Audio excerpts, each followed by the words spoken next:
Welcome to this tutorial for advanced placement classes on how you write for the long essay. Now today we're going to do something a little strange. Instead of writing out a full long essay, we're going to talk a little bit about how you can set up a model for how you are going to write long essays. And the model we're going to use right now, you can use for the long essay, you can use for DBQ, you can use for pretty much anything. It's a really cool model. Before we do though, I want to talk a little bit about writing itself, because writing's not easy. In fact, I would say it's probably one of the hardest things you're ever going to do when it comes to school. And here's why. A lot of students try to approach writing like they do math. They think there's a formula out there, and if I can just get that formula, I'm going to get an A every time. That's not the way writing works. Writing really isn't a formula. Writing is about benchmarks or guidelines. I can give you principles by which you can write by. What I can't do for you is tell you that if you follow those principles, you'll always get the same result. In fact, it happened for me. I didn't become a good writer until I got into college. And even then I struggled over time because I had to keep learning these benchmarks. I had to keep learning these principles. So it's going to take a lot of practice.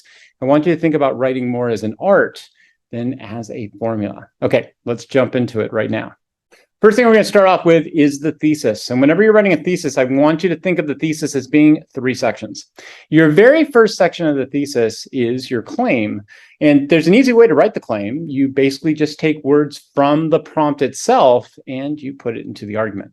Next up is the because statement. This is where you're going to give a reason for the claim. And last off, you want to give significance. Now, I know you might be thinking, wait a second, this is like a 3-sentence thesis. No. You can blend these together into 1 or 2 sentences. You just want to have these elements. Okay, let's take an example to demonstrate this. For AP World History, here's going to be our example. We're going to start with the prompt. Analyze how empires were able to organize large populations and how that impacted social relationships.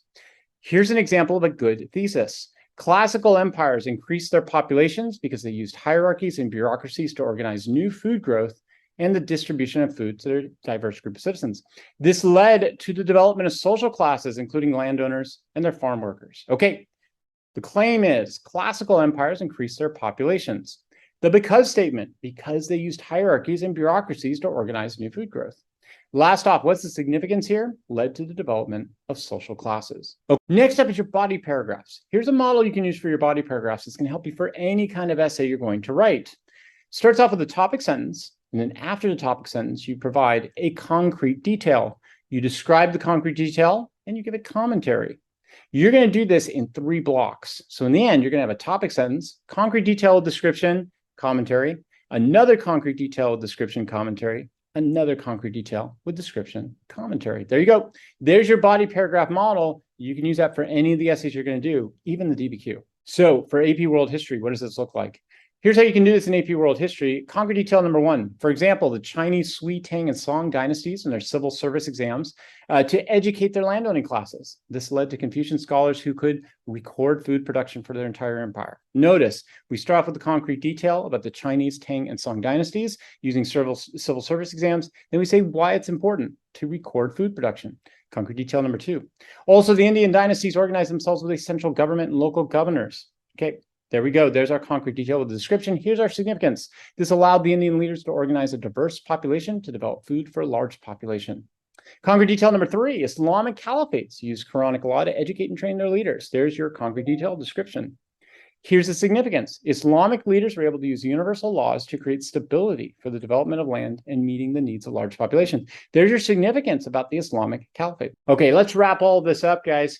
This format is going to serve you the entire year. You have that thesis, then you have a body paragraph that starts off with a topic sentence, 3 concrete details, each one described with commentary. If you follow this out, it's going to help you for your long essays, and it's going to help you out for your DBQ. So this first time around, that's all we're going to do. We're just going to do a thesis and 1 body paragraph just to get used to that model so we can then expand outwards. Okay, I'll see you in class.